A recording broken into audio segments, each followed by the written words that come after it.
Good afternoon. I want to have a conversation about an issue that is touching a lot of migrant families in the state of North Carolina. And I would think probably not only in the state of North Carolina, as well as other states. That could be all the 50 states in the United States, could be in Europe, could be in Africa as well. And that is an issue of high blood pressure. Um, It is with sadness when I come usually to present these videos. Usually there is a reason why I do that. And again, let me introduce myself a little bit so that I can remind you as my friends, who is talking and why I am so much concerned about this. My name is Dr. Christopher Arori. I have been working in the healthcare field now slightly over 25 years. I've taught in colleges, taken care of patients, and I've been in school for quite some time now. But one of the issues that came up at the beginning, basically going now the second week of April 2022, is a case where a gentleman who is not even 60 years old died instantly in the state of North Carolina.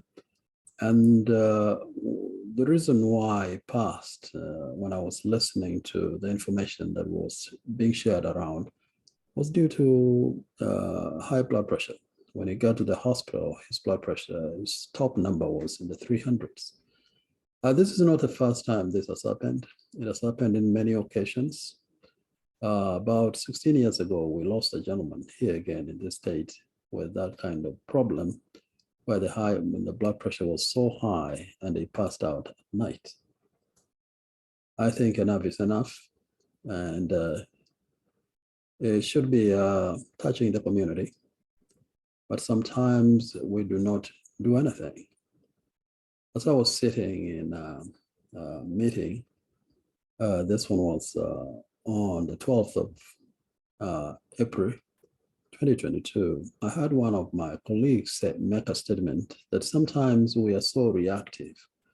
When an issue like this happens, we come to the front, we talk about it, we discuss among ourselves, and after maybe 1 year or so, we forget about it until another death knocks in our doors. And then at that point again, we start thinking, well, what did we do? Did we do something about when we observed this problem? And so today I want to present, it's a very short video, which I'm going to present. And I'm hoping that those of you who would be listening will pass the word around so that we can save our lives, we can save our family members, because it's so sad when a father goes out, but he does not come back to his children. Or when a father is going out there to look for work, or trying to do whatever it takes to make ends meet, and they end up passing or dying on those highways.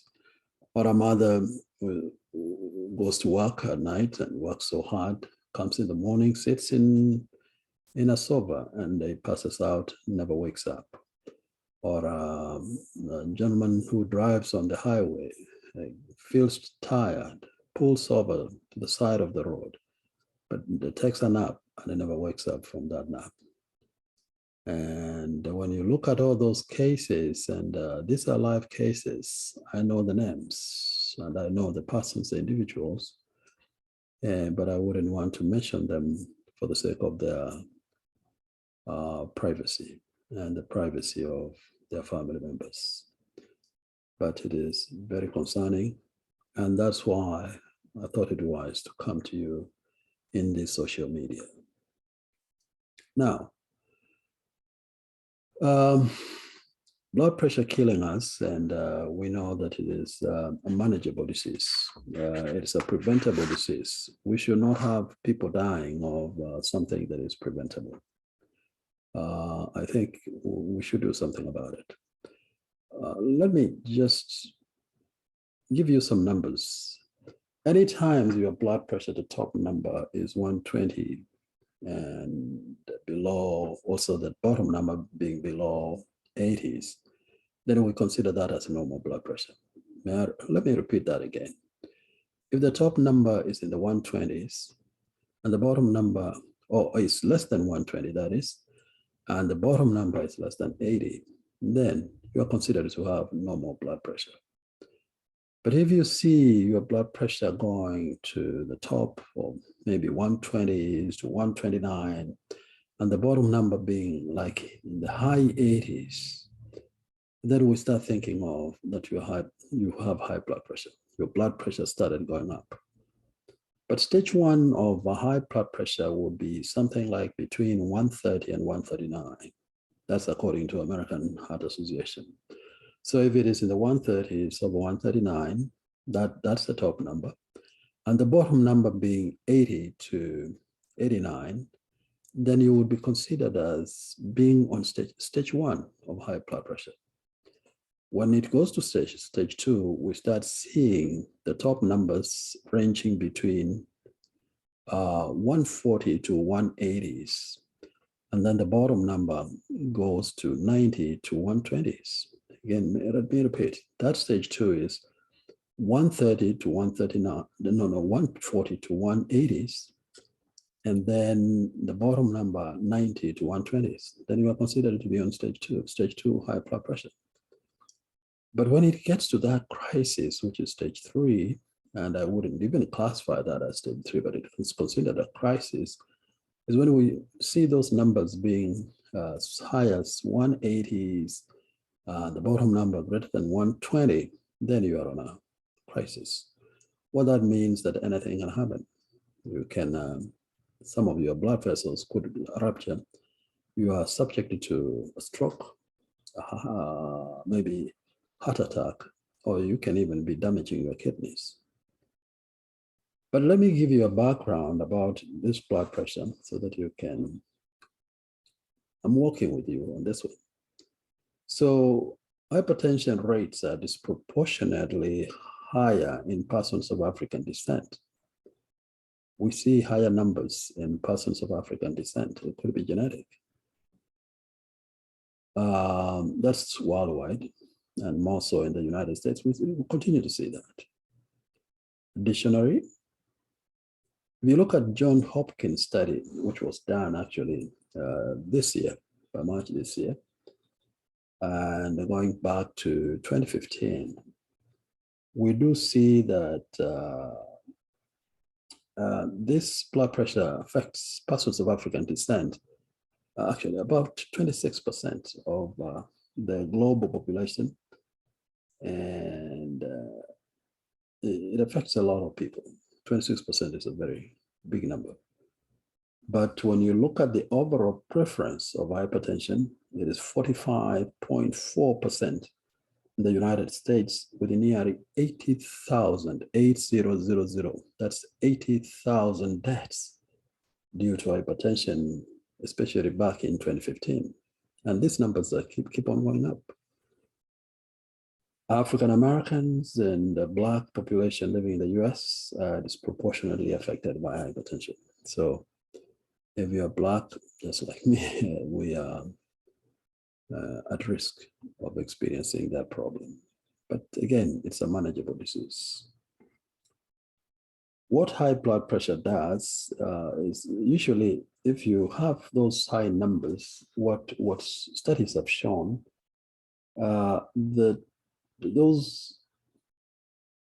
can cause hemorrhage in the brain. You can have a stroke, or those small blood vessels may burst on you, and then you end up having cranial bleed. And the data which has been analyzed in some studies indicates that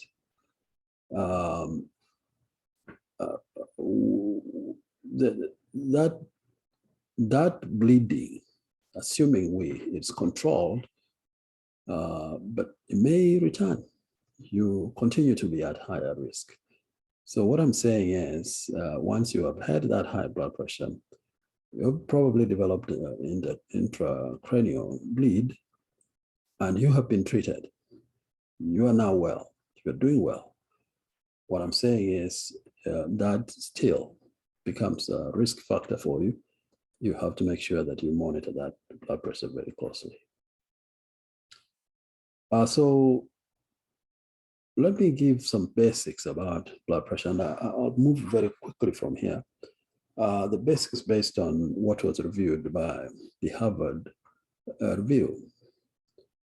We see usually blood pressure has two components, two parts to blood pressure. You have the top number when you go to the hospital. They say, okay, let's take your blood pressure. Look at that top number. It represents the pressure the heart generates when it beats to pump blood to the rest of the body. So that number is very important. So I want you to think of that number being extremely high, and the heart is trying to pump that blood, but the pressure is high. So chances are you may not get enough blood. Because what is happening is the heart is probably beating so fast and trying to pump. The number is really high. It's like River Mississippi, it's moving really fast. And what you expect it to happen is you could experience some erosion along those blood vessels. And you can easily get a small particle within those blood vessels and it goes to your brain, boom, there you are. You have a clot in the brain, or you have what we term as a stroke. Okay, so the bottom number it refers to the pressure in the blood vessels between heartbeats. So if this is between heartbeats, so it gives, basically it's when the heart relaxes. You need the heart to relax well so that you can have those ventricles, those chambers in the heart to have enough blood there before it is pumped to the rest of the body. So that's important, the resting phase of that heart. The top number, sometimes I call it the working phase. Once it works, pumps, pushes that blood to all parts of your body, the bottom number needs to be relaxed so that you can have those chambers filled with enough blood that will help circulate that oxygen in your bloodstream. Usually blood pressures, so we measure them. This is not important that much, but I give you the numbers, what those numbers would look like. If I could repeat those numbers again, I see that very important. So 120 to 180s, if you see 120 over 80 in the below 80s, that is normal blood pressure. If you see 120 to 129 and the bottom number is greater than 80, start thinking of stage 1. It's elevated. But it becomes stage 1 when you see 130s, 139, and then the bottom number between 80 and 89, then you are on stage 1 for sure. And when you get to stage 2, when you start seeing 140 over greater than 140 to 180, and the bottom number between 90 and 120, there's a problem. You're in stage 2. Again, when it gets to 1 over greater than 180, and the bottom number greater than 120, we are in a crisis. You are in a crisis mode, and that is very, very dangerous. So high blood pressure is diagnosed when one or both of these numbers are too high or is too high. If you see this, one of these numbers is too high, or the bottom number is greater than 80, the top number is greater than the 140s or 130, which is from stage 1, then we are thinking of you having blood pressure. But high blood pressure is also called hypertension. Blood pressure is categorized as I have indicated. So I have given you those numbers. I want you to think about them all the time. Normal is less than 120 and over 80. Prehypertension, which is stage 1, is 120 to 80. The bottom number being 80 to 139 over 89. That's stage 1.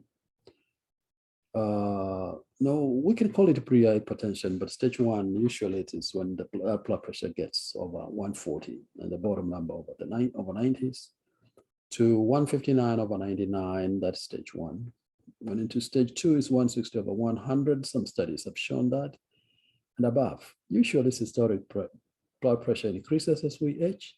However, after age 60, diastolic pressure usually begins to decline. So keep an eye on those numbers. Pre-hypertension is not a disease yet, but it does mean you are at increased risk for developing high blood pressure.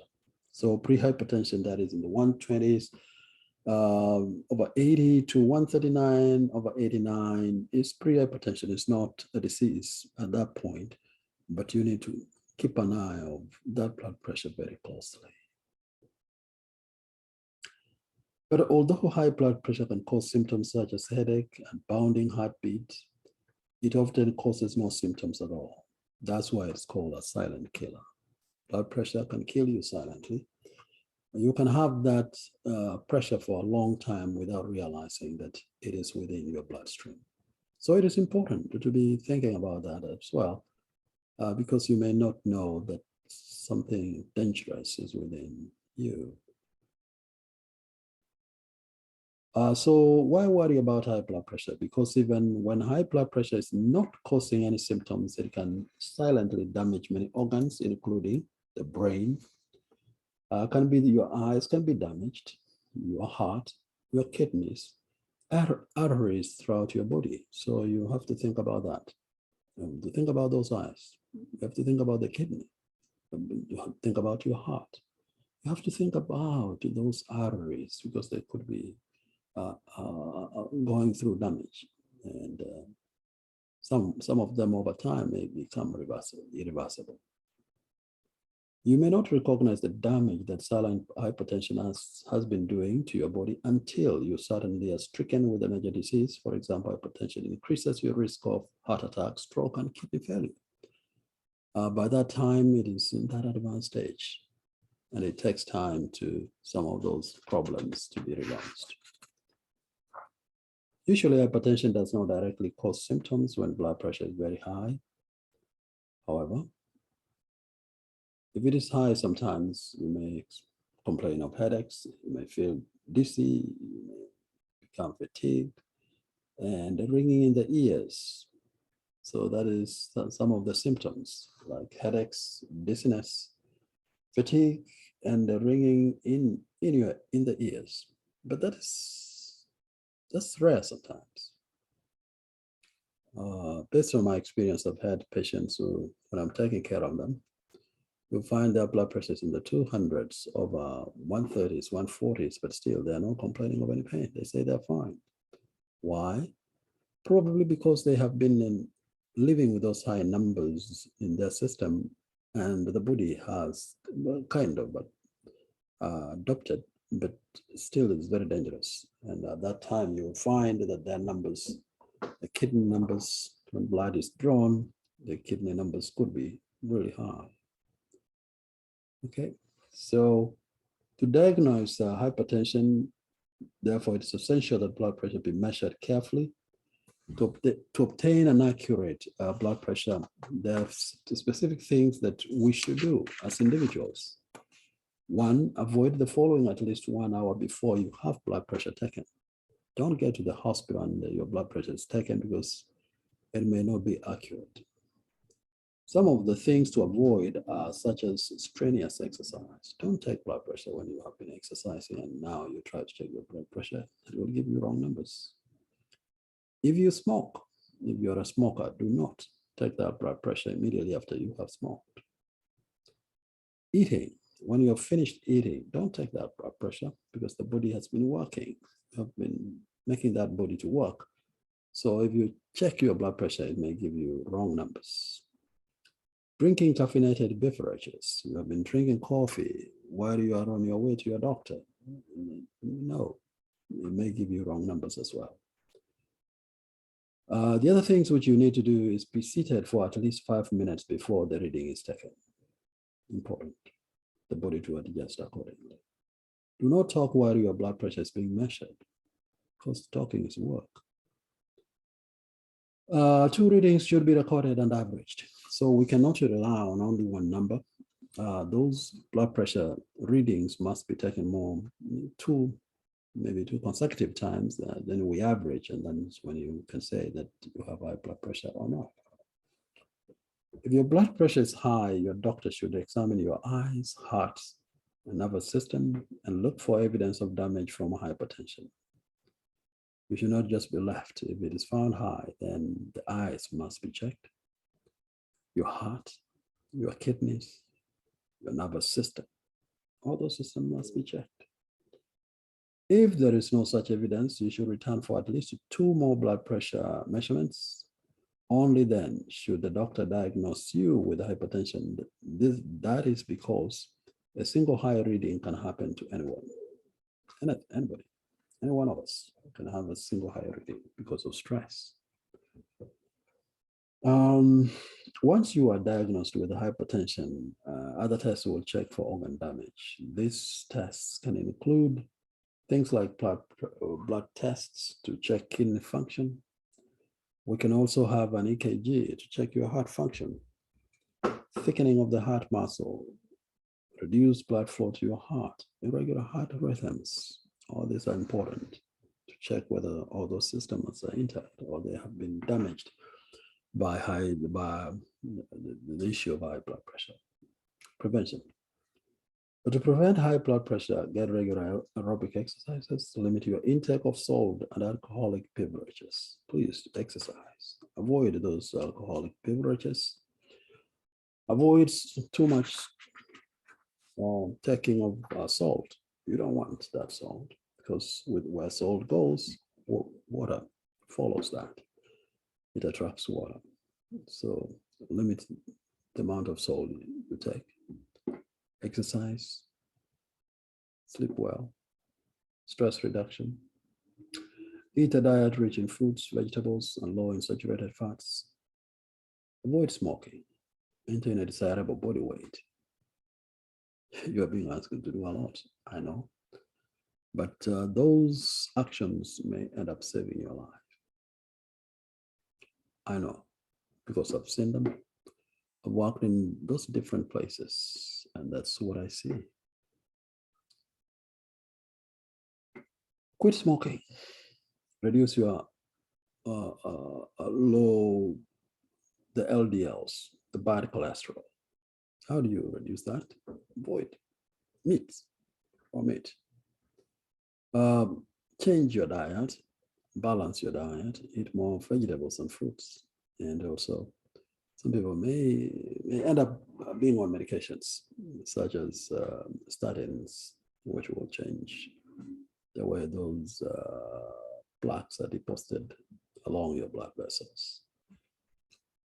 May be able to cure your hypertension with the lifestyle changes alone. Studies have shown that may change, may come off.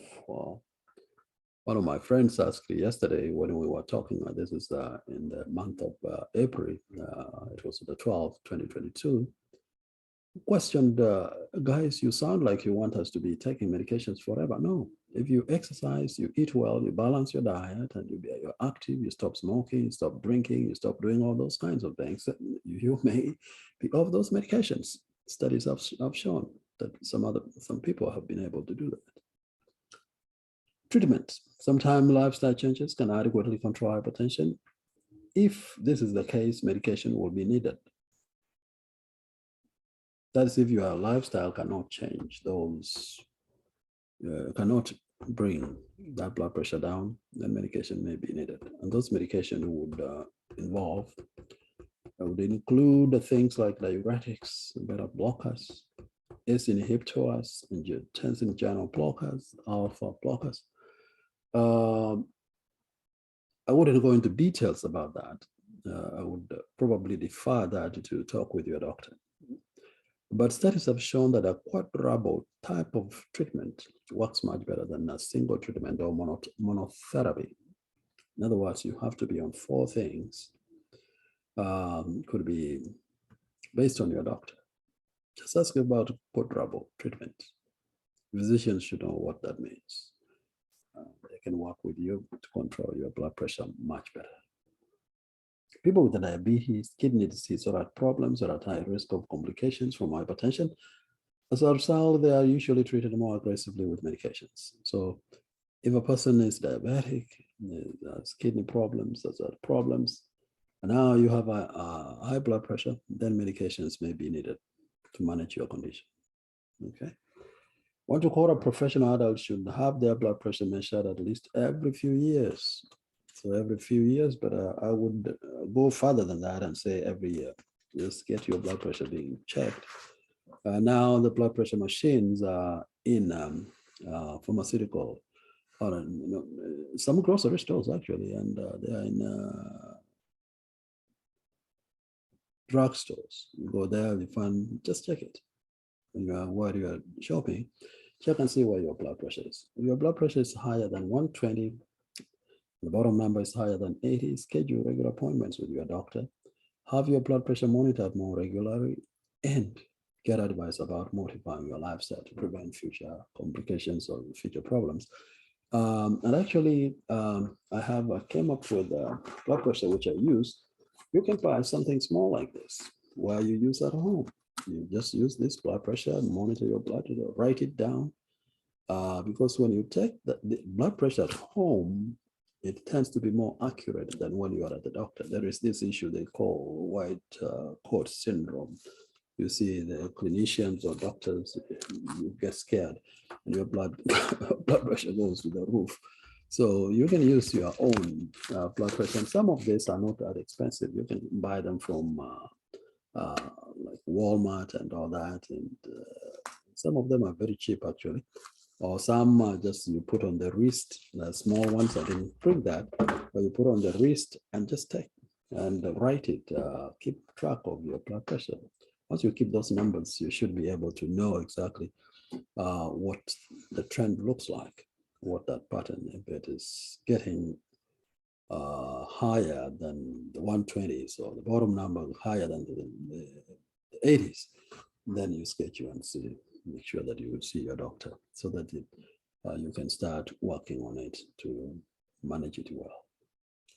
So there are several interdisciplinary treatments, which are not going to details, but it has shown that sometimes once you have, say, for example, you have been given the medications, the point is you have to take them as prescribed. Do not miss them. Don't keep on skipping them, because you may end up experiencing the problem of that blood pressure spiking, and it could be very dangerous. The other thing is make sure that you teach your loved ones. Tell them about blood pressure, how to manage them. Change your lifestyle. And incorporate what we call, it's a health behavior model, HBM. What that does is you believe that you have a problem, and the only way you are going to manage it is doing it by yourself. It is self-driven. We can have these wonderful studies and presentations of different ideas how to manage it, but you have to believe that that problem is there and then do something about it. Involve the family members. That even program it on your phones to remind you when it's time for you to take medications. If it's going to the gym, encourage yourself. Find friends who usually likes to go to the gym. You can go with them and have something, make it just as a normality, a schedule that you can be going to the gym all the time, and that can really help you. Salt, decrease the amount of salt, the amount of meat you eat. Mix your lifestyle with plenty of fruits and vegetables.